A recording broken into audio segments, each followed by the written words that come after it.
നമസ്കാരം.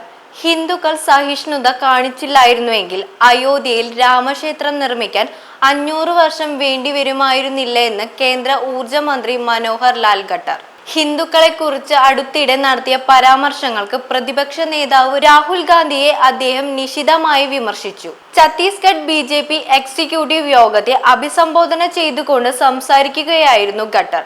BJPയെയും പ്രധാനമന്ത്രി നരേന്ദ്രമോദിയെയും ഭയന്ന് കോൺഗ്രസ് പാർട്ടി തെറ്റായ കാര്യങ്ങൾ പ്രചരിപ്പിക്കുകയാണെന്നും അദ്ദേഹം ആരോപിച്ചു.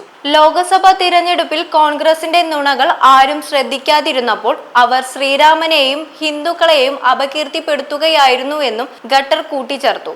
ഹിന്ദുക്കൾ അക്രമാസക്തരാണെന്ന രാഹുൽ ഗാന്ധിയുടെ അവകാശവാദത്തിന് വിരുദ്ധമായി ആഗോളതലത്തിൽ ഏറ്റവും സഹിഷ്ണുതയുള്ള ആളുകളിൽ ഹിന്ദുക്കളാണ് ഉള്ളതെന്നും അദ്ദേഹം പറഞ്ഞു. അവർ സഹിഷ്ണുത കാണിച്ചില്ലായിരുന്നുവെങ്കിൽ അയോധ്യയിൽ രാമക്ഷേത്രം പണിയാൻ 500 വർഷം വേണ്ടിവരില്ലായിരുന്നു എന്നും കേന്ദ്രമന്ത്രി അഭിപ്രായപ്പെട്ടു. BJP നേതൃത്വത്തിലുള്ള കേന്ദ്ര സർക്കാർ ജമ്മു കാശ്മീരിൽ നിന്ന് ആർട്ടിക്കിൾ 370 സമാധാനപരമായി റദ്ദാക്കിയതും കോൺഗ്രസ് ഭരണകാലത്ത് നടന്ന ജാതി വർഗീയ കലാപങ്ങൾ അവസാനിപ്പിക്കുന്നതും അദ്ദേഹം എടുത്തു പറഞ്ഞു.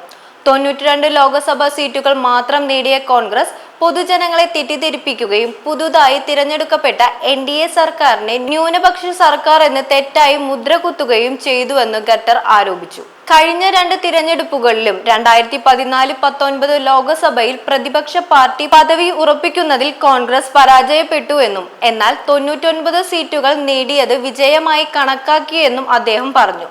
4 സംസ്ഥാനങ്ങളിലായി അടുത്തിടെ നടന്ന നിയമസഭാ തിരഞ്ഞെടുപ്പുകളിൽ NDA നേടിയ വിജയവും 13 സംസ്ഥാനങ്ങളിൽ കോൺഗ്രസ് MPമാരുടെ അഭാവവും കോൺഗ്രസിന്റെ പതനത്തിന്റെ തെളിവായി അദ്ദേഹം ചൂണ്ടിക്കാട്ടി. ഛത്തീസ്ഗഡിൽ 2018 നിയമസഭാ തിരഞ്ഞെടുപ്പിന് മുൻപ് മദ്യനിരോധനവും കാർഷിക കടം എഴുതിത്തള്ളലും ഉൾപ്പെടെയുള്ള വാഗ്ദാനങ്ങൾ കോൺഗ്രസ് ലംഘിച്ചുവെന്നും ഭരണഘടനയെയും സംവരണത്തെയും കുറിച്ചുള്ള BJPയുടെ ഉദ്ദേശങ്ങളെക്കുറിച്ച് നുണകൾ പ്രചരിപ്പിക്കുകയാണെന്നും ഖട്ടർ ആരോപിച്ചു.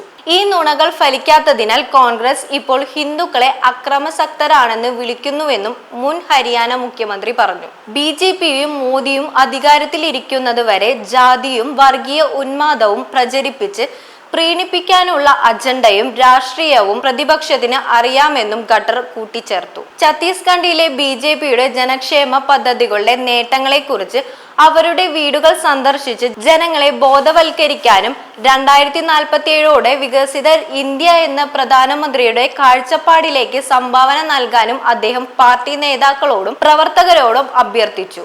യോഗത്തിൽ മുഖ്യമന്ത്രി വിഷ്ണു ദേവ് സായ്, മേഖലാ ജനറൽ സെക്രട്ടറി അജയ് ജംവാൾ, സംസ്ഥാന BJP അധ്യക്ഷൻ കിരൺ ദിയോ, മറ്റു മുതിർന്ന പാർട്ടി നേതാക്കൾ എന്നിവർ പങ്കെടുത്തു.